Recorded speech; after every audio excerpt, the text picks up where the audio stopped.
Smoking is injurious to health. It causes cancer. ধূমপান স্বাস্থ্যের পক্ষে ক্ষতিকর। এর ফল ক্যান্সার। মদ্যপান স্বাস্থ্যের পক্ষে ক্ষতিকর। Consuming alcohol is injurious to health.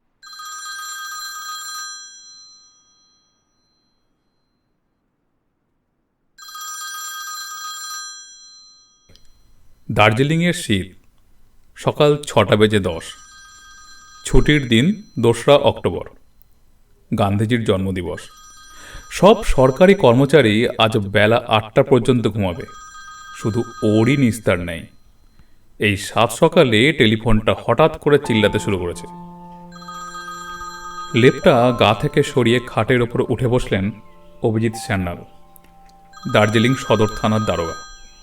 দেখে পাশের খাটের লেপের ফাঁক থেকে অর্পিও একটা চোখ মেলে দেখাচ্ছে। ঘোড়া দেখলেই মানুষ ঘোড়া হয়।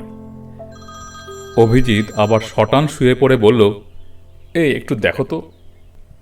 অর্পি লেপটা টেনে দেয় মাথার উপর, বলে, ছাড়ো তো, দেখতে হবে না, রং নাম্বার। অজ্ঞতা আবার উঠে বসতে হয়। অর্পি লেপের মায়া ত্যাগ করবে না।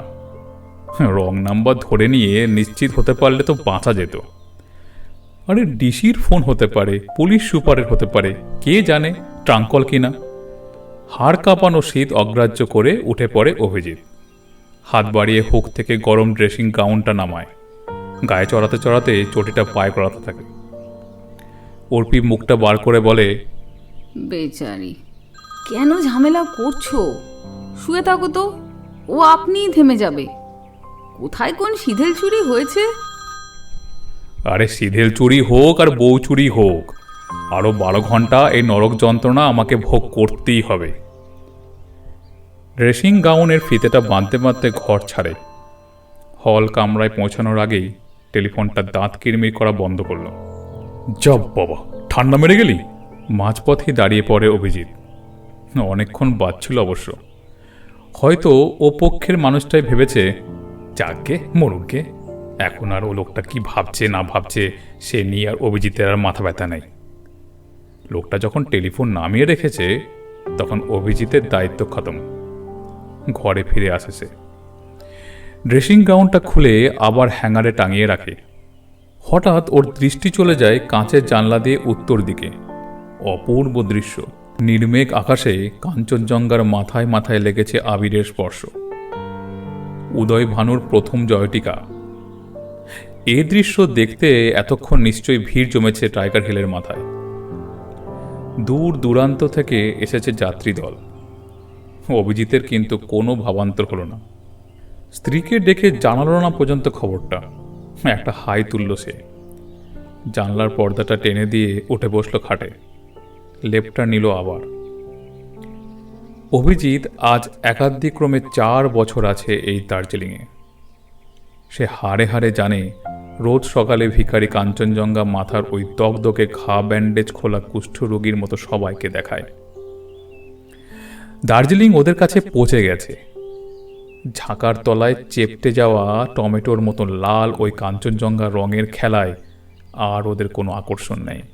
2 বছর ধরে ক্রমাগত বদলির জন্য আবেদন করে এসেছে সে। এত দিনে মা কালী মুখ তুলে চেয়েছেন। বদলির অর্ডার এসেছে। এই হতভাগা দার্জিলিংয়ে আজই ওর শেষ দিন। আর মাত্র 12টা ঘন্টা। হ্যাঁ, ম্যাক্সিমাম 12 ঘন্টায় নরক যন্ত্রণা ওকে ভোগ করতে হবে। আজ দুপুরেই নরেন দাস ওর কাছ থেকে সব চার্জ বুঝে নেবে। বাঁচা গেল। বদলি এসেছে খাস কলকাতায়, একেবারে লালবাজারে। বলা যায় একরকম প্রমোশনই। অভিজিৎ লেপের নিচে অবলুপ্ত হয়ে যায়। অর্পি বলল, দেখলে তো, বললাম রং নাম্বার। আরে কোথায় আর দেখলাম, লোকটা তো বিরক্ত হয়ে ছেড়েই দিল। আরে গরজ থাকলে ছাড়তো না। না, আর একবার ঘুমানোর চেষ্টা করো দেখিনি। কাল রাত 2টো পর্যন্ত যা দাপাদাপি করেছো। হ্যাঁ, তা করেছে। মালপত্র প্যাকিং হয়ে পড়ে আছে ঘর জুড়ে। ঘরে, হল কামরায়, করিডোরে নানান আকারের প্যাকিং বক্স আর ক্রেট। 4 বছরের সংসার গুছিয়ে তোলা কি সহজ কথা? ওবেলা ওরা কলকাতা মুখে রওনা হবে। মালপত্র যাবে অবশ্য ট্রাকে।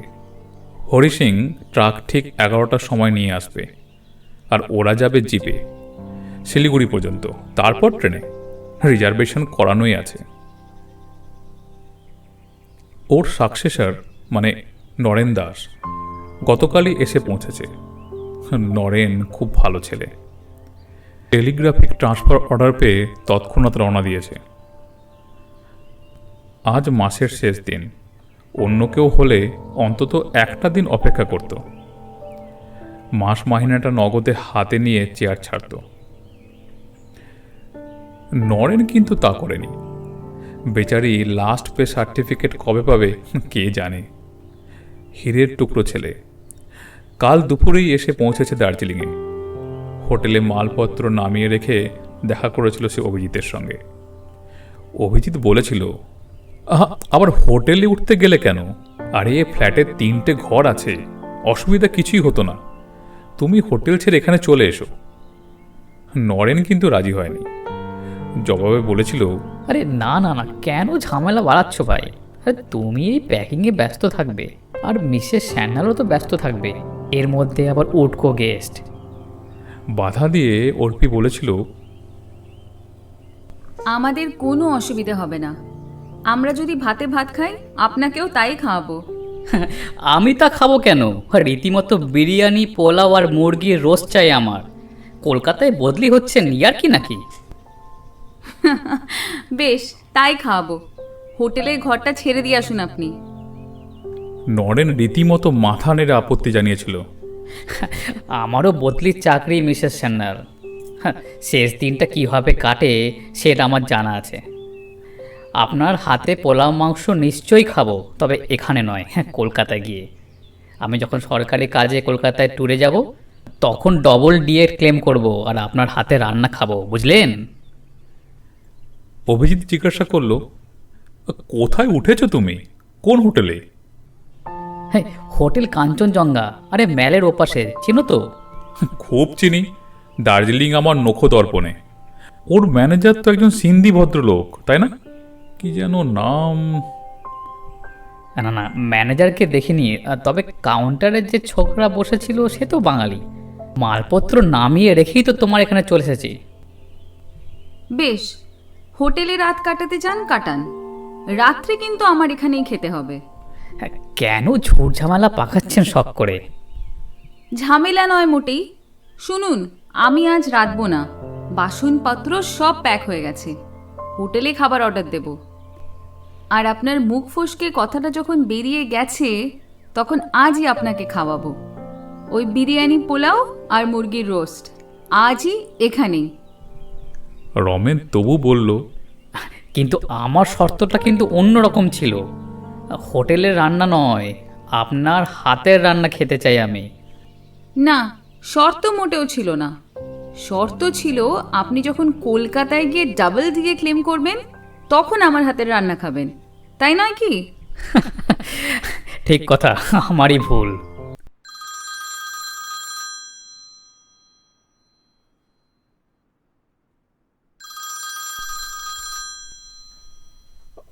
আবার উৎপাত, এ তো মহা ঝামেলা হলো। অভিজিৎ কাতরভাবে অর্পির দিকে তাকায়। অর্পি উঠে বসে আর চিৎকার করে বলে, মশাই শুনছেন? না না, অভিজিৎকে নয়, টেলিফোনকে। ঘন্টা 6 পর ফোন করবেন। ওসি সাহেব এখন ব্যস্ত আছেন, তখন থাকবেন না। যন্ত্রটার যে উপদেশটাকে কান দিল না সেটা বোঝাই গেল। একগুয়ে যন্ত্র ক্রমাগত চালিয়েই গেল ক্রিং ক্রিং শব্দ। ধুত্তর, নিকুচি করেছে। উঠে পড়ে অর্পি, দুম দুম করে পা ফেলে চলে যায় হল কামরায়। টেলিফোনটা তুলে নিয়ে বলে, বলুন। হ্যাঁ, আছেন। না না, ঘুমোচ্ছেন না। আপনি কোথা থেকে বলছেন? অভিজিৎ কান পেতে শোনে। কাঞ্চনজঙ্ঘা হোটেল থেকে মিস্টার গুহ বলছেন? না, কি বলুন তো, সে কি? এবার খাট থেকে লাফিয়ে পড়ে অভিজিৎ। ড্রেসিং গাউনটা গায়ে জড়াবার কথা আর মনেই থাকে না। অর্পির কণ্ঠস্বরে এমন কিছু ছিল যা অভিজিৎকে দৌড়তে বাধ্য করে। এই কি হয়েছে অর্পি? অর্পি জবাব দেয় না। সে যেন পাথর হয়ে গেছে। শীতেই কিনা বোঝা গেল না, সে রীতিমতো কাঁপছে। দ্রুত হাতে অভিজিৎ রিসিভারটা কেড়ে নেয়, বলে, ওসি মিস্টার সান্যাল বলছি। কে আপনি? Yes yes. হোয়াট? কি বলছেন মশাই? অসম্ভব।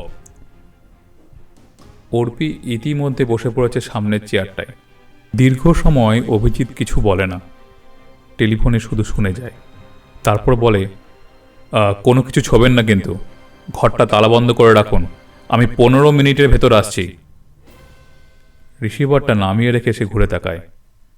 অর্পির মুখোমুখি। শুনলে? অর্পি কোনো জবাব দেয় না, মাথাটা শুধু নাড়ে। কি হতে পারে বলো তো? Heart fail? আমি এখনো বিশ্বাস করে উঠতে পারছি না। কাল রাত্রিবেলা ভদ্রলোক কত হাসি মস্করা করে গেলেন, ওর এঁঠো প্লেটটা পর্যন্ত এখনো। অভিজিতের দৃষ্টি চলে যায় ডাইনিং টেবিলে। 3টি প্লেট এখনো পড়ে আছে।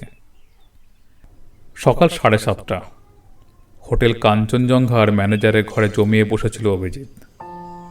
এখন আর ঘুম ঘুম চোখে স্লিপিং স্যুট পরা অভিজিৎ নয়, দার্জিলিং সদর থানার জাঁদরেল ওসি।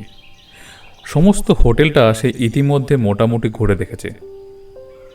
তন্ন তন্ন করে সার্চ করেছে দোতলার 23 নম্বর কামরাটা।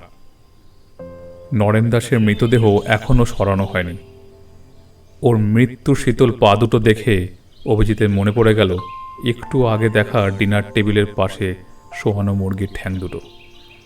পুলিশ ফটোগ্রাফার এসে ফটো নিয়ে গেছে। দেহটা ময়নাতদন্তের জন্য পাঠানো হয়নি এখনো। ইতিমধ্যেই খবর চলে গেছে লালবাজার কন্ট্রোল রুমে। হয়তো নরেন দাসের পরিবারও দুঃসংবাদটা পেয়ে গেছে এতক্ষণে। যতক্ষণ না কেউ এসে পৌঁছচ্ছে ততক্ষণ দেহটাকে ঠান্ডা ঘরে রাখতে হবে। কেসটা আত্মহত্যায়, থ্রম্বোসিস নয়, যদিও এখনই নিশ্চিত করে বলা যাচ্ছে না। তবু বড় কর্তার হুকুম ছাড়া দেহটা দাহ করা যাবে না। সুবীর হেডকোয়ার্টারে থাকলে ভালো হতো। ছোকরার মাথাটা বেশ পরিষ্কার, কিন্তু দুর্ভাগ্যবশত সুবীর রায় দিন তিনেকের জন্য কার্শিয়াংয়ে গেছে একটা ক্রিমিনাল কেসে। সুবীর অবশ্যই ওর অধীনেই কাজ করে, তবে ক্রিমিনাল ইনভেস্টিগেশনের বিষয়ে সে বিশেষ ট্রেনিং নিয়েছে। তুখোর ছোকরা, এসব বিষয়ে স্কটল্যান্ড ইয়ার্ডকেও টেক্কা দিতে পারে সে। হার্টফেল যে নয়, কেসটা যে আত্মহত্যায় তা অনুমান করার যথেষ্ট কারণ আছে। মৃত নরেন দাস আধশোয়া হয়ে পড়ে আছে তার খাটে, আর তার ডান হাতে ধরা আছে একটা কাঁচের গ্লাস। আশ্চর্য, গ্লাসটা কাত হয়ে যায়নি। বস্তুত অভিজিৎ যখন ওকে পরীক্ষা করে তখনও মৃতদেহের ডান হাতে বজ্র মুষ্টিতে ধরা ছিল গ্লাসটা। ওই যে রিগর মর্টিস না কি যেন বলে। অভিজিতের দৃঢ় বিশ্বাস যে গ্লাসের তরল পানীয়ে কোনো তীব্র বিষ জাতীয় জিনিস ছিল। বিষটা এতই তীব্র যে তৎক্ষণাৎ ওর মৃত্যু হয়েছে। কিন্তু হঠাৎ এভাবে আত্মহত্যাই বা কেন করবে? কই, গতকাল রাত্রেও তো সে সম্পূর্ণ সুস্থ ও স্বাভাবিক ছিল। যে লোক মধ্যরাত্রে বিষ পান করে আত্মহত্যা করতে যাচ্ছে, সে কি সন্ধ্যা রাত্রে অমনভাবে হাসি মস্করা করতে পারে? কিন্তু হত্যাই বা হবে কি করে? নরেনের ঘর ছিল তালাবন্ধ। হোটেলে সে সবেমাত্র এসেছে। তার হাতের ঘড়ি, পকেটের পার্স কিছুই তো খোয়া যায়নি। এখানে কেউ তাকে চেনেই না। কে কোন উদ্দেশ্যে তাকে খুন করবে? তাছাড়া তালাবন্ধ ঘরে এসে ঢুকবেই বা কি করে? স্যার? সম্বিত ফিরে পায় অভিজিৎ। হাত দুটি গরুর পক্ষীর মতো জোড়া করে সামনে এসে দাঁড়িয়েছে হোটেলের ম্যানেজার। বিনীতভাবে বলে, मुर्दा के एबार हटाबार हुक्म दिया जाए साहब। पूजा का मरसूम, हमारा सब बॉर्डर भाग जाएगा। একটা বজ্র দৃষ্টি নিক্ষেপ করে অভিজিৎ বলে, মুর্দা? ও লোকটা কে জানো? বেঁচে থাকলে ও আজ আমার জায়গায় বসতো, আমার চেয়ারে। ও একজন দারোগা। ম্যানেজার যোগিন্দর কাপাডিয়া একটা 3 দুর্গ আঁকা সবুজ টিন বাড়িয়ে ধরে। তার গর্বে সাদা সিগারেট। যোগিন্দর গলাটা সাফ করে। ওর পাশ থেকে অফিস ক্লার্ক মহেন্দ্র বলে, সে আমরা জানতাম স্যার, দেখুন দেখি কি কাণ্ড হয়ে গেল। অভিজিৎ ত্রিদুর্গ আঁকা টিন থেকে একটা সিগারেট ধরিয়ে বলে,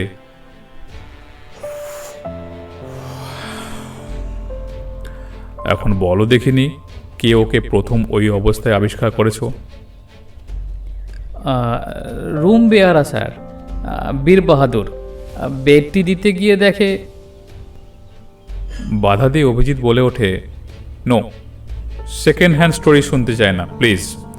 রুম বেহারাকে বোলাও। শুধু রুম সার্ভিসের বেহারাই নয়, ডাক পড়ল অনেকেরই। ক্রমে ক্রমে এলো তারা এজাহার দিতে। Cook, head cook, gatekeeper, counter clerk ইত্যাদি। টুকরো টুকরো জবানবন্দি থেকে সংগৃহীত হল সম্পূর্ণ কাহিনীটি। হোটেল রেজিস্টার অনুযায়ী নরেন এসে পৌঁছয় 1 তারিখ বেলা 12টায়। দোতলায় 23 নম্বরে আশ্রয় নেয়। 12:30টায় সে মালপত্র রেখে বেরিয়ে যায়। ফিরে আসে রাত 10টায়। কোনো মিলই নেয়নি, এমনকি 1 কাপ চা পর্যন্ত খায়নি সে। তার মৃতদেহ আবিষ্কৃত হয়েছে পরদিন সকাল 6টায়। কাউন্টার ক্লার্ক মহেন্দ্র জবানবন্দি অনুযায়ী কাল দুপুরে একটা ট্যাক্সি চেপে নরেন আসে। শেয়ারের ট্যাক্সি, নিউ জলপাইগুড়ি থেকে এসেছে। ট্যাক্সিতে 3 জন লোক ছিল। 3 জনই কাঞ্চনজঙ্ঘা হোটেলে ওঠে। দোতলার পাশাপাশি 3খানা সিঙ্গেল সিটের রুম ভাড়া নেয় তারা। অথচ ওরা 3 জন প্রতীক যাত্রী। ওরা পরস্পরকে চিনত না। বাধা দিয়ে অভিজিৎ প্রশ্ন করে, তুমি কেমন করে জানলে যে ওরা পরস্পরকে চিনত না? সচক্ষে দেখলাম স্যার, ট্যাক্সি থেকে মালপত্র নামিয়ে ট্যাক্সি ড্রাইভার এসে দাঁড়ালো। ওরা 3 জনে ট্যাক্সি ড্রাইভারে 1/3 দিল। আর তারপর আবার হোটেল রেজিস্টারে পরপর নাম লেখালেন। ঠিকানা সব আলাদা, একজন হিন্দু, একজন মুসলমান আর একজন খ্রিস্টান। আচ্ছা ঠিক আছে, এবার বলো, নরেনের সহযাত্রী 2 জন কত নম্বরে আছেন? মহেন্দ্র মাথা চুলকে বলল, সেইখানেই তো ঝামেলা হয়েছে স্যার। 2 জনেই ইতিমধ্যে চেক আউট করে বেরিয়ে গেছে। বলো কি, কাল বেলা 12টায় চেক ইন করে আজ সকাল 7টায় চেক আউট করলো? 2 জনেই নয় sir, mister Mohammad Ibrahim check out করেছে কাল রাত্রি 8:30টায়, আর মিস ডিক্রুজা আজ ভোর 5টায়। মিস ডিক্রুজা কি মেম সাহেব? না স্যার, ডিসি মেম সাহেব। দেখলে বাঙালি বলেই মনে হয়। ভোর 5টায়? অত ভোরে কেন? তা তো জানি না স্যার, মনে হয় টাইগার হিলে সানরাইজ দেখতে গেলেন। বললেন আজই নামবেন। মালপত্র নিয়েই চেক আউট করে বেরিয়ে গেলেন। সন্দেহজনক, অত্যন্ত সন্দেহজনক। নরেন মারা গেছে রাত 10টার পরে, 23 নম্বর ঘরে। ঠিক তার পাশের ঘরের বাসিন্দা কাক টাকা ভরে হোটেল ছেড়ে দিল, পরবর্তী ঠিকানা না রেখে। অবশ্য মোহাম্মদ ইব্রাহিমকে সন্দেহ করার কিছু নেই। সে চেক আউট করেছে রাত 8:30টায়, মানে নরেন তখনও অভিজিতের বাড়িতেই ছিল, বহাল তবিয়েতে। মোহাম্মদ ইব্রাহিম আর মিস ডিক্রুজার স্থায়ী ঠিকানা দুটো অভিজিৎ লিখে নিল তার নোট খাতায়। ভগবানই জানে সেগুলো সত্য কিনা। কিন্তু কাউন্টার ক্লার্ক ছোকরাটা বেশ করিতকর্মা, অনেক খবর দিতে পারল সেই 2 জন সম্বন্ধে। ছোকরা লক্ষ্য করেছে অনেক কিছুই। মিস ডিক্রুজার বয়স 27-28, যদিও সাজে সজ্জায় সে নিজেকে 22-23 বলতে চায়। সুন্দরী, চমৎকার ফিগার। বিজ্ঞের মতো বললে ভাইটাল স্ট্যাটিস্টিক্স হবে। হ্যাঁ, এই ধরুন 34, 28, 32। চুল ছোট, বব নয়, রং মাজা, খুব ভালোই বাংলা বলতে পারে। নাম না বললে বাঙালি বলেই ভুল হতে পারে। তবে সিগারেট খায়, আর তার সঙ্গে ছিল ভিআইপি মার্কা সাদা সুটকেস। অপরপক্ষে মোহাম্মদ ইব্রাহিমের বয়স 30-এর উপর, 40-এর নিচে। দীর্ঘকায়, বলিষ্ঠ গঠন, ফ্রেঞ্চ কার দাড়ি ও গোপ আছে, চোখে চশমা, পাইপ খান। প্রফেশন তার বিজনেস। হেড কুক সবিনয়ে নিবেদন করল, খাবারে কোনোভাবে বিষাক্ত পদার্থ মিশে যেতে পারে না। তার যুক্তি প্রাঞ্জল। তাহলে তো হুজুর হোটেল শুদ্ধ লোক আজ মরে ভূত হয়ে থাকতো। অভিজিৎ তাকে ধমক দেয়, বাজে কথা বলা বন্ধ করো। কে বলেছে খাবারে বিষ ছিল? নরেন তোমার কিচেনের খাবার খাইনি, কিন্তু ওর ঘরে থার্মোফ্ল্যাক্সের জল রয়েছে দেখলাম। গরম জল কি তুমি সাপ্লাই করেছিলে?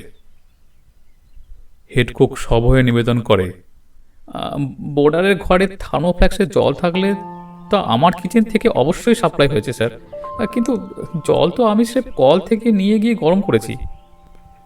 আরে জানি যে তুমি জলটা নর্দমা থেকে নাওনি, কিন্তু ওর ঘরে জলটা রেখেছিল কে? তার জিম্মাদারি আমার নয় হুজুর, রুম সার্ভিস বেহারার কাজ ওটা। কি নাম ওই রুম সার্ভিস বেহারার? বীর বাহাদুর স্যার। এই তোমাদের মধ্যে বীর বাহাদুর কার নাম? কিন্তু কেউ সাড়া দেয় না।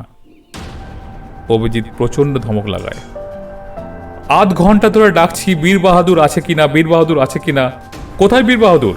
আরে এরা ভেবেছে কি দারোগা খুন করে পার পেয়ে যাবে? আর সব কটার কোমরে দড়ি দেবো আমি। একটা রীতিমতো সরগোল পড়ে যায়। 2-3 জন ছোটে বীর বাহাদুরের খোঁজে। যোগিন্দর কাপাডিয়া কি করবে ভেবে না পেয়ে সিগারেটের টিনটা আবার বাড়িয়ে দেয়। অভিজিৎ আবার একটা সিগারেট নিয়ে ধরায়। 3-4 জনে ইতিমধ্যে পাকড়াও করে ধরে নিয়ে এসেছে বীর বাহাদুরকে। বেচারির পিতৃদত্ত নামের শেষ চিহ্নটুকু পর্যন্ত অবলুপ্ত। বীরত্ব বা বাহাদুরি কোনোটাই ওর মধ্যে নেই। নবমীর পাঠার মতো কাঁপতে কাঁপতে এসে দাঁড়ালো দারোগা সাহেবের সামনে। তোমার নাম কি বীর বাহাদুর? জি হুজুর। তো তুমি বীর হো কি বাহাদুর হো? বেটে লোকটা কি জবাব দেবে ভেবে পায় না। অনেক জেরার পর লোকটা হলফ খেয়ে বলল সে থার্মোফ্ল্যাক্সে বিষ টিস কিছুই মেশায়নি, তার 20 বছরের নকরি। এমনটি এর আগে কখনো হয়েছে কি? তুমি ফ্লাক্সটা নিয়ে কিচেন থেকে সোজা ওই 23 নম্বর ঘরে গিয়েছিলে, নাকি ফ্লাক্সটা আর কারো হাতে ধরতে দিয়েছিলে? বিড়িটিরি খাও? जी नहीं साहब, मैं बीड़ी नहीं पीता। हत्तरी, যা জিজ্ঞাসা করছি তার জবাব দেও না। सीधे 23 नंबर में गया था क्या वो दूसरे के घर में गया था? जी 23 नंबर साहब। আর ঠিক আছে, এবার আজ সকালের কথা বলো। কখন তুমি প্রথম জানতে পারলে যে? বীর বাহাদুর যে বর্ণনা দিল তার সংক্ষেপে এই। হোটেলের আইন অনুসারে রাত 10:30টার পর রুম সার্ভিস বন্ধ হয়ে যায়, আবার শুরু হয় ভোর 4:30টার পর। টাইগার হিল যাবার বাইনাক্কা থাকায় প্রায় প্রতিদিনই কিছু না কিছু বোর্ডারকে ভোর 4:30টায় বেডটি দিতে হয়। তাই শেষ রাত্রে অন্ধকার থাকতে কিচেনটি কর্মব্যস্ত হয়ে পড়ে। বাধা দিয়ে নিপেন প্রশ্ন করে, রুম নম্বর 24-এ বেডটি অর্ডার ছিল আজ? जी नहीं साहब, 24 में थी वो मेम साहब, उसने बेटी नहीं ली थी।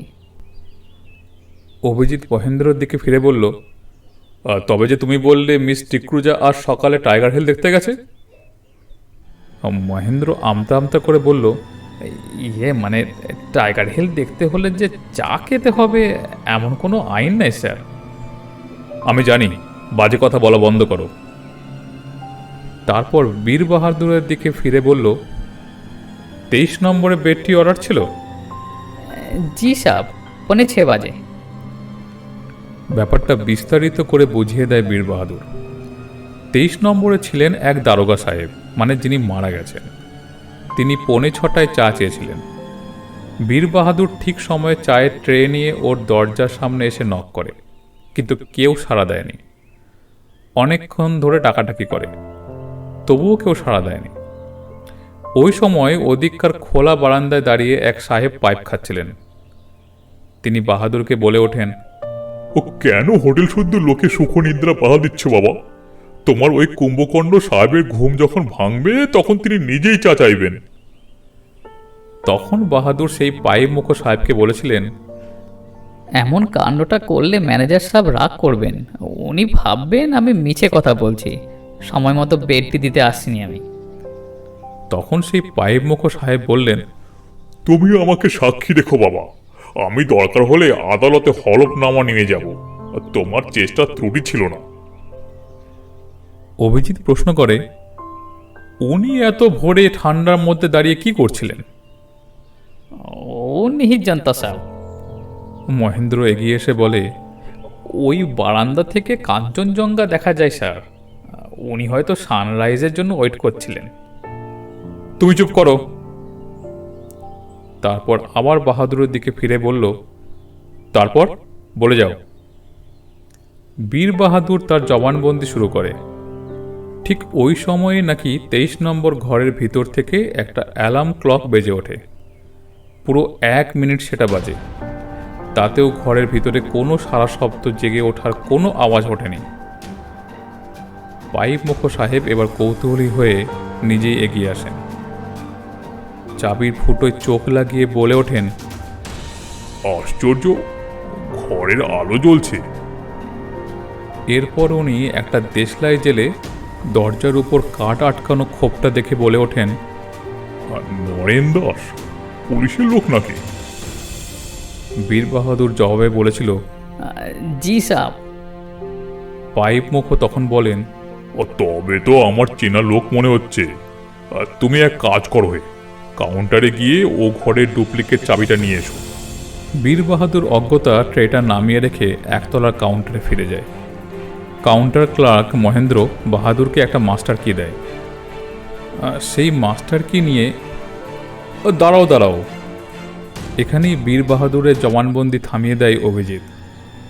মহেন্দ্রর দিকে ফিরে প্রশ্ন করে, মাস্টার কিটা কি বস্তু? আগে স্যার, প্রতি ঘরে ডুপ্লিকেট কি ছাড়াও আমার কাছে দুটো মাস্টার কি আছে। তার একটা চাবি দিয়ে একতলার সব ঘর খোলা যায়, আর তৃতীয়টা দিয়ে দোতলার সব ঘর খোলা যায়। ও আইসি, তা তুমি বাহাদুরকে ওই 23 নম্বর ঘরের ডুপ্লিকেট চাবিটা না দিয়ে ফস করে মাস্টার কিটা দিয়ে বসলে কেন? 23 নম্বর ঘরের দুটো চাবি ওই দাস সাহেব আমার কাছ থেকে নিয়ে রেখেছিলেন। দুটো চাবি তোমরা বোর্ডারকে দাও বুঝি? না স্যার, তবে আমি জানতাম ওই দাস সাহেব আপনার জায়গায় বদলি হয়ে আসছেন, তাই। বুঝেছি। অভিজিৎ এবার বাহাদুরের দিকে ফিরে বলল, প্রসিড। বুঝতে অসুবিধা হলো না বাহাদুরের। সে তার জবানবন্দির সূত্র তুলে নেয়। মাস্টার কি নিয়ে দরজা খুলে ওরা দুজনে ঘরে ঢোকে, বাহাদুর আর সেই পাইপ মুখো সাহেব। দেখে টেবিল ল্যাম্পটা জ্বলছে। টেবিলের ওপর মুখ বন্ধ করা একটা জলের ফ্লাস্ক, একটা হুইস্কির বোতল, এক প্যাকেট সিগারেট, একটা দেশলাই, একটা অ্যাস্ট্রে আর একটা অ্যালার্ম ক্লক। আর নরেনের হাতে ধরা আছে একটা কাঁচের গ্লাস, তাতে ঈষৎ পিতাব কিছু তরল পানীয়। সম্ভবত গরম জলে মেশানো হুইস্কি ছিল ঘন্টা কতক আগে, তখন বরফ ঠান্ডা। বীর বাহাদুর কোনো ক্রমে চায়ের ট্রেটা নামিয়ে রাখে। পাইপ মুখো সাহেব নরেনকে পরীক্ষা করেন, নাড়ি দেখেন, কানের নিচে চোয়ালের তলায় কি একটা পরীক্ষা করেন। তারপর বাহাদুরের দিকে ফিরে বলেন, উনি তো মারা গেছেন, তোমার ম্যানেজারকে খবর দাও। বাহাদুর হুড়মুড়িয়ে নেমে আসে নিচে। সে কি, ওই পাইপ মুখো সাহেবকে ওই ঘরে একা রেখে এলে? जी हुजूर, ये तो बताओ कहा कि मैनेजर को सलाम दो। সালাম দেওয়াচ্ছি তোমার। অভিজিৎ ঘুরে দাঁড়ায় যোগিন্দরের মুখোমুখি, বলে, কি মশাই, তবে যে বললেন মৃতদেহ আবিষ্কারের পরে ও ঘরে কেউ ঢোকেনি, ওটা তালা বন্ধ হয়ে পড়েছিল। যোগিন্দর আমতা আমতা করে। মহেন্দ্র বলে, ইয়ে, বাহাদুর নিচে এসে খবর দেওয়া মাত্র আমি দৌড়ে উপরে যাই। মিনিট 3-4 বেশি ওই ভদ্রলোক ওই ঘরে একা ছিলেন না। তুমি থামো হে, 3-4 মিনিট মানে জানো, 4 মিনিট কি কম সময়? ওর ভিতরে অনেক কিছু সরিয়ে ফেলা যায়, বুঝেছ? সব কটার মাজায় দড়ি বাঁধাবো আমি। যোগিন্দর সিগারেটের টিনটা আবার বাড়িয়ে ধরবেন কিনা ভেবে পায় না, কারণ অভিজিতের আগের সিগারেটটা এখনো শেষ হয়নি। ওই পাইপ বুকো ভদ্রলোক কি এখনো হোটেলে আছেন, নাকি তাকেও চেক আউট করে দিয়েছ? মহেন্দ্র হাত কচলে বলল, না স্যার, উনি আছেন। একতলায় একটা ডবল বেড রুম নিয়ে আছেন, সস্ত্রীক। দেখবে যেন তিনিও ইতিমধ্যে কেটে না পড়েন। তাকে খবর দাও, আমি 10 মিনিটের মধ্যে তার ঘরে যাচ্ছি। তার এজাহারটা নিতে হবে। যোগীন্দরের ইঙ্গিতে তখনই একজন চলে গেল পাইপ মুখকে রুখতে। তারপর উপরে এসে কি দেখলে? না না, তুমি নয়, বাহাদুর, তুমি বলো। 5 মিনিট পরে যখন তুমি ওপরে উঠে এলে তখন কি দেখলে? পাইপ মুখ ভদ্রলোক তখন কি করছিলেন? तमाम कमरा ठो तलाश करता था। বাহ বাহ, ভেরি গুড, চমৎকার। অভিজিৎ দারোগা আপরা সিগারেটটা ছুঁড়ে ফেলে দিয়ে যোগীন্দরের দিকে ফেরে বলে, কি মশাই, আপনি এমন অম্লান বদনে বললেন ঘরটা নাকি বরাবর তালাবন্ধ আছে, কেউ কিছু টাচ শুদ্ধ করেনি এবং ট্যাম্পার তো করেইনি। যোগীন্দর তৎক্ষণাৎ সিগারেটের টিনটা বাড়িয়ে ধরে। আরে দূর মশাই, সিগারেট নিয়ে কি করব? যা জিজ্ঞাসা করছি তার জবাব দিন। যোগীন্দর হাত দুটি জোর করে বলে, স্যার, দত্ত সাহেবকে আমি 20 বছর ধরে জানি। নাম করা ব্যারিস্টার আছেন, উনি কোনো কিছু ট্যাম্পার করতেই পারেন না। দত্ত সাহেব? কে দত্ত সাহেব? ওই যে যাকে বীর বাহাদুর পাইমুখো সাহেব বলছিলেন না, ওনার নাম নিরঞ্জন দত্ত। উনি বহুবার আমার হোটেলে উঠেছেন, একদম শরীফ আদমি আছেন। এককালে ক্রিমিনাল লয়ার হিসাবে লাখ লাখ টাকা খিচেছেন, এখন প্র্যাকটিস ছেড়ে দিয়েছেন। লাখ লাখ টাকা খেঁচার সঙ্গে গোয়েন্দাগিরি কোনো সম্পর্ক নাই, বুঝেছেন? যাক, তার সাথে তো আমি কথা বলবই। তারপর কি হলো বলুন, জবাব দিল মহেন্দ্র। তারপর আর কি স্যার, আমরা ঘরটা তালাবন্ধ করে নেমে এলাম। আপনাকে ফোন করলাম ঠিক 6:10। ইতিমধ্যেই একজন বেহারা এসে দাঁড়ায়, তার হাতে একটা খালি ব্র্যান্ডের শিশি। অভিজিৎ সেটা হাতে নিয়ে জিজ্ঞাসা করে, খুব ভালো করে ধুয়েছিস তো? হ্যাঁ স্যার, খুব ভালো করে ধুয়েছি। আচ্ছা ঠিক আছে, এবার আর একবার ওই 23 নম্বর ঘরে যেতে হবে, চলুন। 23 নম্বর ঘরে এসে অভিজিৎ স্বহস্তে ওই কাঁচের গ্লাস থেকে তরল পদার্থটা শিশিতে ভরে নিল। তারপর ঘরে তালা দিয়ে বেরিয়ে এলো, নিচে নেমে এলো, সকলকে বিদায় দিয়ে একাই চলে এলো নির্দেশ মতো একতলায় 1 নম্বর ঘরে। সব ঘরেই ইয়েল লক, মানে ছিটকিনি নেই, অর্থাৎ দরজা ঠেলে বন্ধ করলে চাবি ছাড়া দরজা খোলা যায় না। 1 নম্বর ঘরের দরজা খোলাই ছিল, ভারী পর্দা ঝুলছে। অভিজিৎ খোলা দরজায় নক করল। ভিতর থেকে আহ্বান এলো, ইয়েস, কম ইন প্লেস। পর্দা সরিয়ে অভিজিৎ ঘরে প্রবেশ করল। ডবল বেড, বড় ঘর। একজন ভদ্রমহিলা বসেছিলেন একটা চাকাওয়ালা চেয়ারে, তার হাতে একজোড়া উলের কাঁটা, উলের সোয়েটার বুনছিলেন। তার মুখোমুখি একজন পৌর ভদ্রলোক ড্রেসিং গাউন পরে বসেছিলেন ইজি চেয়ারে। বোধ করি কি একখানা বই পড়ে শোনাচ্ছিলেন স্ত্রীকে। বইটা মুড়ে এদিকে ফিরে বললেন, বসুন। Mister Sanyal, I presume, OC Sadar, right? হ্যাঁ, আপনাকে বিরক্ত করতে হচ্ছে বলে দুঃখিত। Not the least. বলুন, কিভাবে আপনাকে সাহায্য করতে পারি? বাই দ্য ওয়ে, আপনার হাতে ওটা কি, ব্র্যান্ডি? না না, মৃতের হাতের গ্লাসের যে তরল পদার্থটা ছিল সেটা নিয়ে যাচ্ছি, কেমিক্যাল অ্যানালাইসিস করতে হবে। ও, তা করার? তবে কি পাবেন তা আগেই বলে দিতে পারি। অ্যালকোহল, অ্যাকোয়া আর কেসিএন। কেসিএন মানে? Potassium cyanide. প্রৌঢ় ভদ্রলোকের এই বিদ্যে জাহির করবার প্রচেষ্টা দেখে অভিজিৎ মনে মনে হাসে, কিন্তু ভদ্রলোকের চেহারায় এমন একটা আভিজাত্য আছে যে সে প্রকাশ্যে হেসে উঠতে পারল না।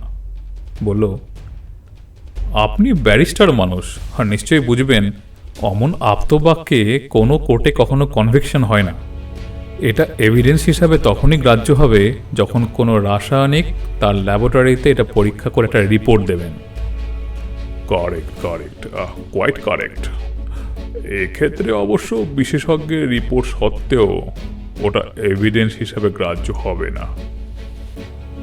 হাসি হাসি মুখে দত্ত সাহেব তাকিয়ে থাকেন অভিজিৎ দারোগার দিকে। অর্থাৎ এবার অভিজিৎ জিজ্ঞাসা করুক কেন তা গ্রাহ্য হবে না। কিন্তু অভিজিৎ তা জানতেও চাইল না। সে মনে মনে রীতিমতো চটে উঠেছে এই অহেতুক মুরলিতে। ওকে নীরব থাকতে দেখে দত্ত সাহেব নিজেই বলে উঠলেন, কেন গ্রাহ্য হবে না তা কি জানেন? এতক্ষণ রুখে ওঠে অভিজিৎ। না, জানি না, আর জানতেও চাই না।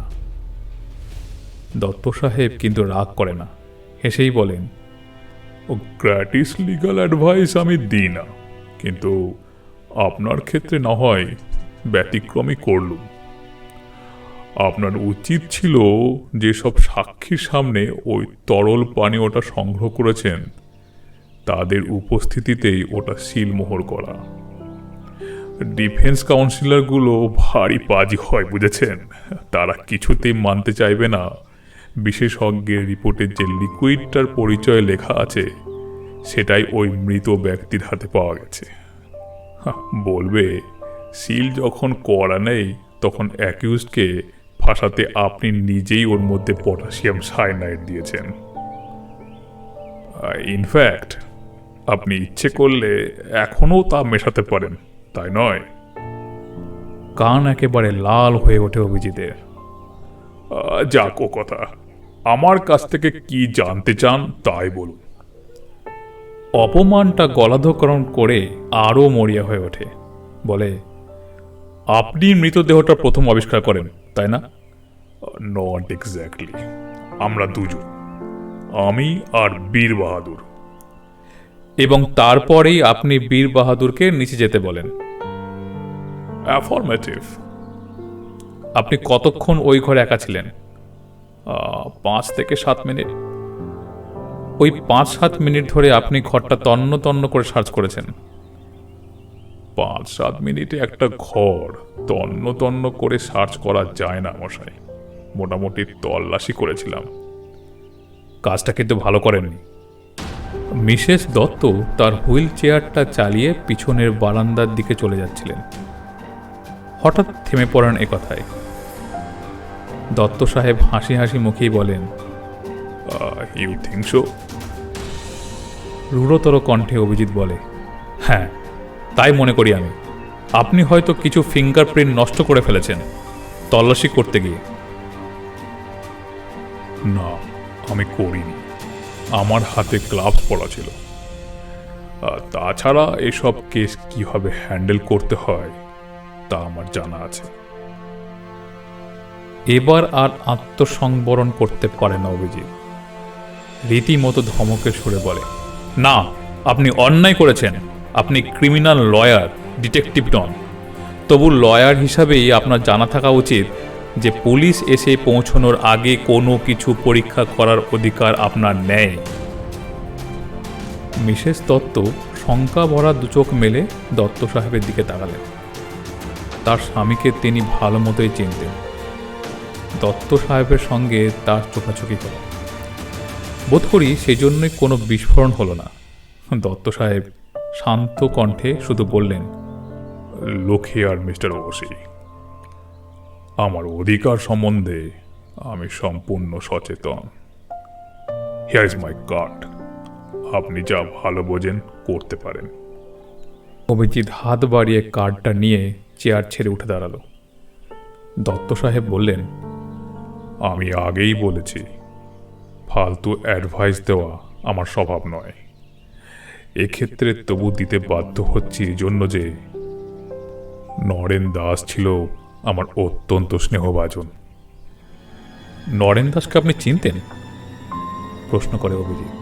দত্ত সাহেব সে প্রশ্নের জবাব না দিয়ে বলেন, এটা আত্মহত্যা নয়, বরং একটা ফার্স্ট ডিগ্রি ডেলিবারেট মার্ডার।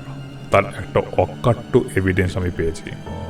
যেহেতু কেসটা নরেন দাসের, তাই কতগুলো ক্লু আপনাকে দিতে চাই। আপনি কি দয়া করে বসবেন? অভিজিৎ বসে না, একগুয়ে ছেলের মতো দাঁড়িয়ে বলে, কি ক্লু? দত্ত সাহেব পাইপটা ধরালেন, বললেন, মাথা ঠান্ডা করে ব্যাপারটা শুনলেই কিন্তু আপনি ভালো করতেন। তবে আপনার নেহাত আপত্তি থাকলে আমি বিপুলকে সেসব কথা জানাবো। আফটার অল এটা নরেন দাসের কেস। বিপুল? কে বিপুল? ডিসি দার্জিলিং বিপুল ঘোষ, আইএএস। তার স্ত্রী মনির মামা হই আমি। অভিজিৎ চেয়ারের উপর বসে পড়ে, বলে, বলুন, কি বলবেন? আপনি তদন্ত করে কি বুঝেছেন? এটা আত্মহত্যার কেস? না, নরেনের আত্মহত্যার কোনো কারণ খুঁজে পাইনি আমি। গতকাল রাত্রে প্রায় 10টা পর্যন্ত সে আমার বাড়িতেই ছিল। দিব্যি স্বাভাবিক মানুষ, আমাদের সঙ্গে রাত্রে খেয়েছে, হাসি গল্প করেছে। হোটেলে ফিরে এসে সে তার স্ত্রীকে যে চিঠি লিখেছে তাতেও কোনো ইঙ্গিত নেই। সুতরাং কিন্তু ওকে এভাবে হত্যা করবে কে? ওর হাত ঘড়ি, মানি ব্যাগ পর্যন্ত খোয়া যায়নি। নরেন দাস দারোগা ছিল। যেখান থেকে ও বদলি হয়ে এসেছে সেখানকার কোর্টে এমন 10-20টা কেস হয়তো তাকে সাক্ষী দিতে যেতে হতো।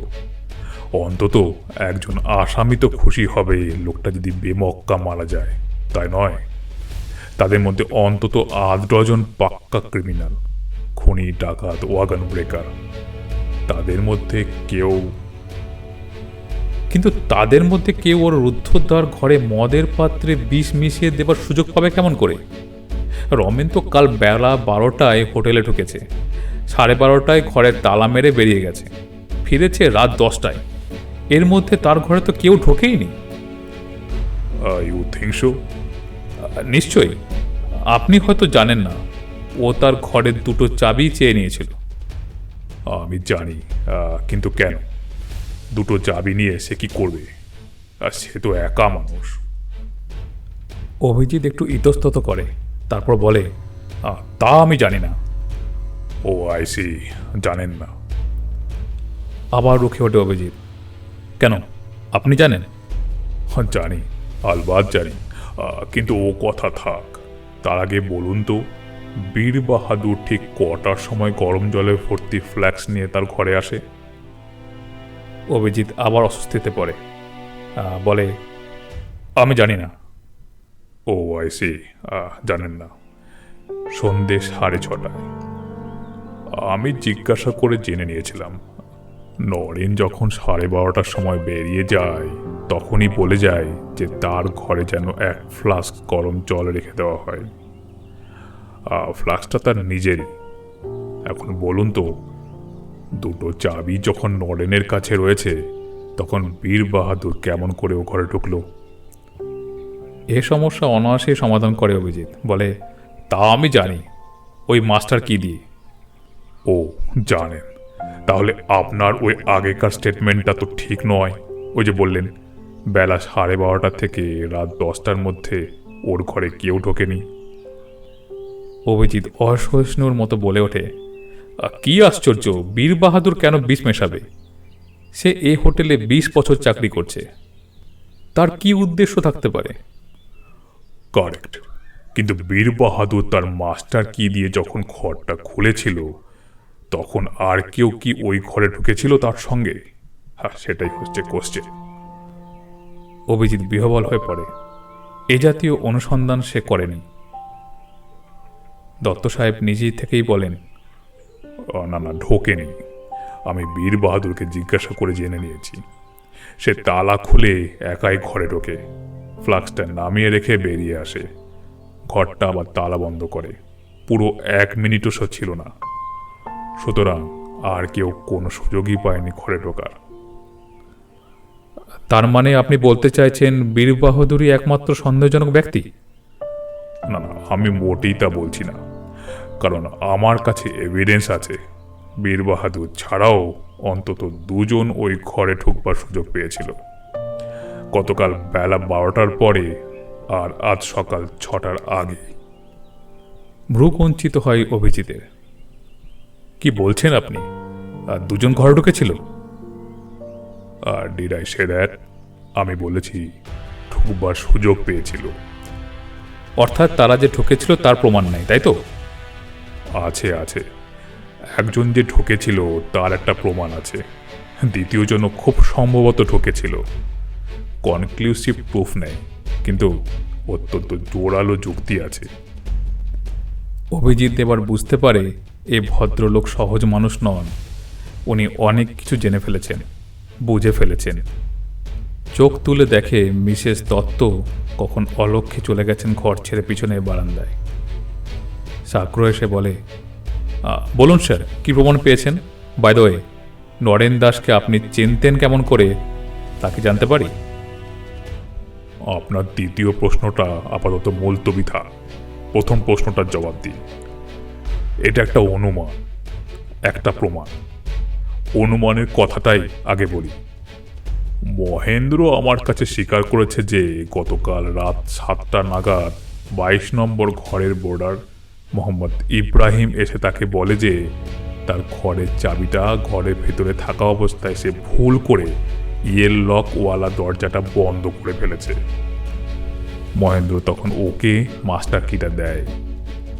ইব্রাহিম মিনিট 5 পরে ফিরে এসে চাবিটা ফেরত দেয়।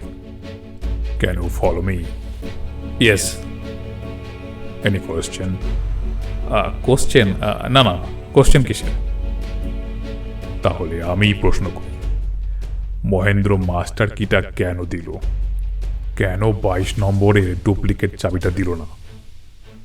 অভিজিৎ বলে, ও তো একই কথা। আগে না দারোগা সাহেব, মোটেই এক কথা নয়। মহেন্দ্র আমার কাছে স্বীকার করেছে চেক ইন করবার সময় নরেন যখন তার ঘরের ডুপ্লিকেট চাবিটা চেয়ে নেয়, তখন ইব্রাহিমও তার ঘরের ডুপ্লিকেট চাবিটা চেয়ে নেয়। একজনকে সেটা দিয়ে দ্বিতীয় জনের ক্ষেত্রে মহেন্দ্রের পক্ষে প্রত্যাখ্যান করাটা সহজ নয়। সো হোয়াট, তাতে হলোটা কি? আরে ডুপ্লিকেট চাবি তো 22 নম্বর ঘর খোলা যায়, মাস্টার কি তো খোলা যায়, এই তো সহজ ব্যাপার। না, ডুপ্লিকেট চাবিতে শুধু 22 নম্বর ঘরের দরজাটাই খোলা যায়, আর মাস্টার কিতে দোতলার সব কটা ঘর খোলা যায়। ইব্রাহিম ওই 5 মিনিটের ভিতর 23 নম্বর ঘরে ঢুকে থাকতেই পারে, আর আধ ঘন্টা আগে কিন্তু বীর বাহাদুর ফ্লাক্সটা রেখে গেছে। ফ্লাক্সটা খুলে তার ভিতর একটা ক্রিস্টাল ফেলে বেরিয়ে আসতে 20 থেকে 30 সেকেন্ডের বেশি সময় লাগার কথা নয়। অভিজিৎ জবাব দিতে পারে না। অনেকক্ষণ পরে বলে, আশ্চর্য, মহেন্দ্র তো এসব কথা আমাকে বলেনি। আপনি প্রশ্ন করেননি তাই বলেনি। সে এখনও জানে না ব্যাপারটার ইমপ্লিকেশন। আপনার মতো সেও বিশ্বাস করে ডুপ্লিকেট চাবি আর মাস্টার কি একই কথা, দুটোতেই 22 নম্বরে ঘর খোলা যায়। একটা ঢোক গেলে অভিজিৎ বলে, আর আপনার দ্বিতীয় অনুমানটা স্যার? দ্বিতীয়টা অনুমান নয়, আগেই বলেছি, সেটা এভিডেন্স, অকাট্য প্রমাণ। আসুন। অভিজিৎকে নিয়ে দত্ত সাহেব দ্বিতলে উঠে আসেন।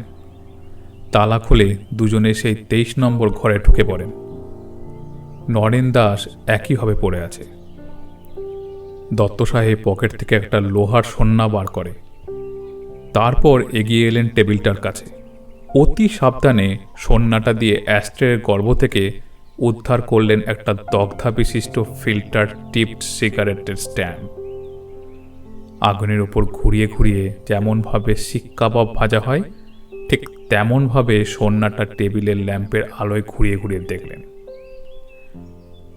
অভিজিৎ বিস্ফারিত নেত্রে দেখতে থাকে, কিন্তু কি দেখছে তা সেই জানে।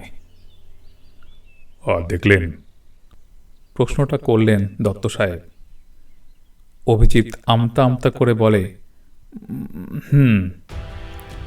কি দেখলেন? এবার অভিজিৎ বিরক্ত হয়ে বলে, কি আবার দেখব? সিগারেটের স্ট্যাম্প, অ্যাস্ট্রের ভিতর আবার কি থাকবে? মাথা নাড়েন দত্ত সাহেব, বলেন, থাকে দারোগা সাহেব, থাকে।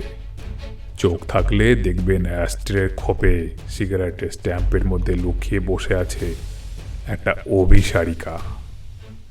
তার নয়নে মোদির কটাক্ষ, সর্বাঙ্গে যৌবন আর লিপস্টিক, বোধ করি ম্যাক্স ফ্যাক্টর ভার্মিলিয়ান।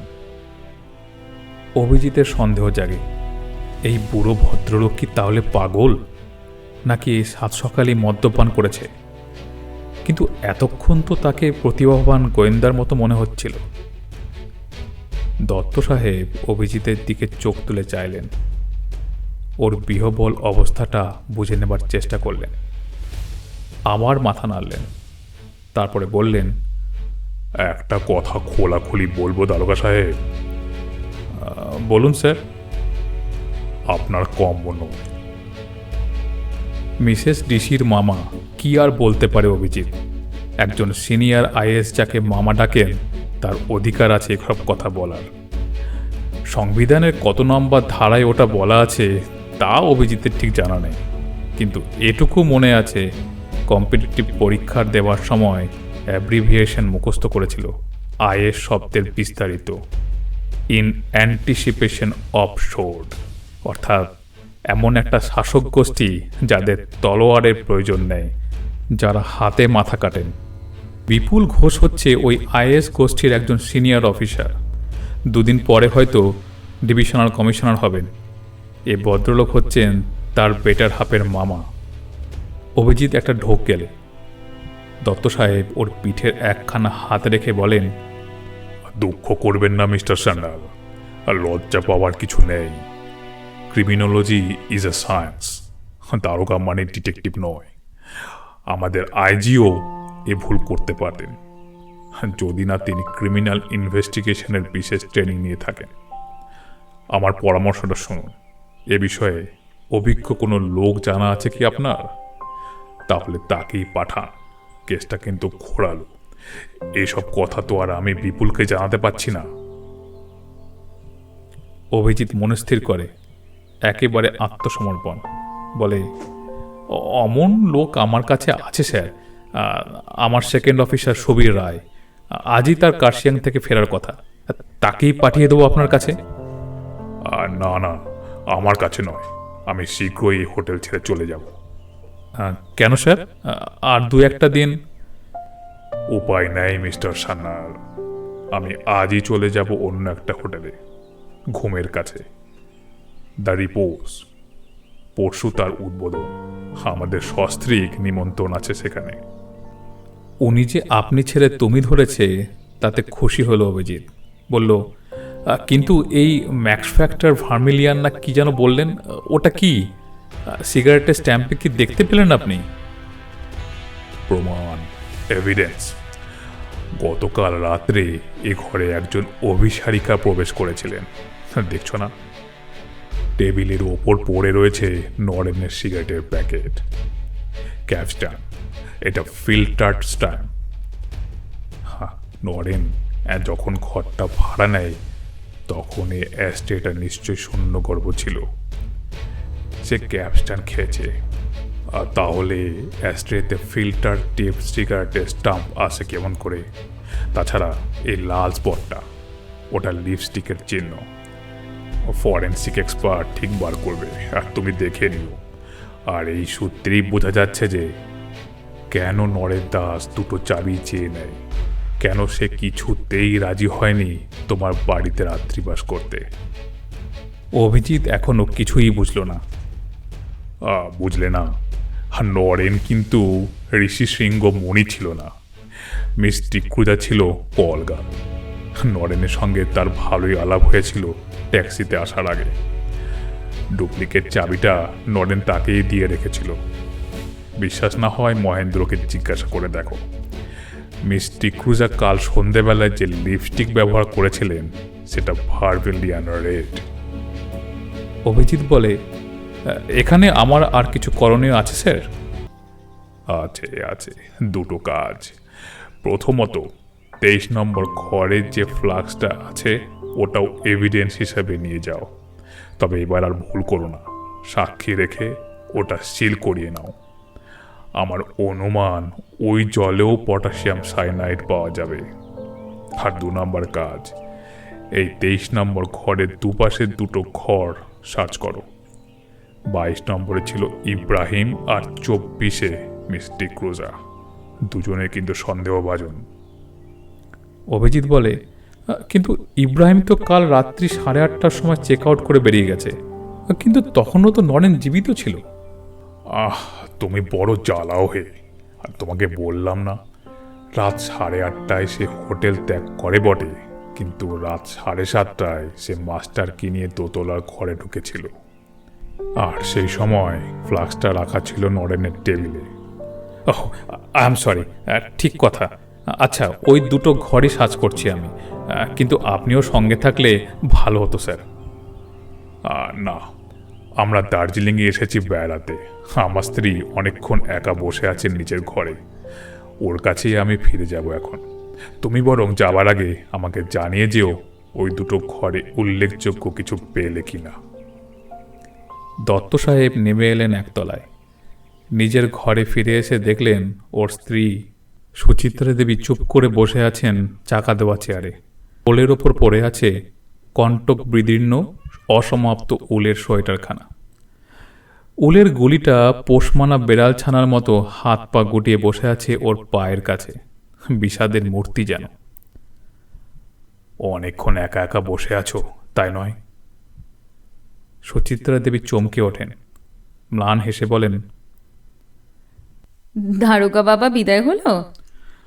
আপাতত, আবার আসবে যাবার আগে। আমরা কখন বিপোষে যাচ্ছি? হয় আজ বিকেলে, না হলে কাল সকালেই। তুমি বরং আগে একবার হোটেলটা দেখে এসো।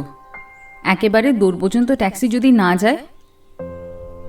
বাক্যটা উনি শেষ করেন না, প্রয়োজন ছিল না। ওরা দুজনেই জানেন মিসেস দত্ত চলশক্তিহীনা। একটা মারাত্মক অ্যাক্সিডেন্টে সুচিত্রা দেবীর শিরদাঁড়া ভেঙে গেছে। উনি খাড়া হয়ে উঠে দাঁড়াতেও পারেন না। বস্তুত ওই দুর্ঘটনার পর থেকেই দত্ত সাহেবের জীবন অন্য খাতে বইছে। প্র্যাকটিস ছেড়ে দিয়েছেন। এখন ওর একমাত্র কাজ হলো পঙ্গু স্ত্রীকে সঙ্গদান করা। সন্তান একটি মাত্রই হয়েছিল ওদের, ওই দুর্ঘটনায় মারা যায় সেও। দত্ত সাহেব হেসে বলেন, খবরে নিয়েছি গাড়ি যাবার রাস্তা আছে, না থাকলেও বাধা ছিল না। তোমাকে কোল বাজা করে নিয়ে যাওয়ার ক্ষমতা আমার আজও আছে। বিশ্বাস না হয় তো বলো, এখনই পরখ করে দেখায়। হ্যাঁ, এত দুঃখেও হেসে ফেললেন সুচিত্রা দেবী। প্রায় 15 মিনিট পরে ফিরে এলো অভিজিৎ। যথারীতি দরজায় নক করে ঘরে ঢুকলো। বলল, মিস ডিক্রুজার ঘরে কিছুই পাওয়া গেল না স্যার, কিন্তু মোহাম্মদ ইব্রাহিমের ঘরে একটা জিনিস উদ্ধার করেছি। হ্যাঁ, মাথামুন্ডু কিছুই বুঝতে পারছি না যদিও। একটু দেখুন তো স্যার। একটা কাগজের দলা, সেটা হাতের মুঠোয় দিয়ে দত্ত সাহেব বললেন, কোথায় পেলে এটা? ওই 22 নম্বর ঘরে, ওয়েস্ট পেপার বাস্কেটে।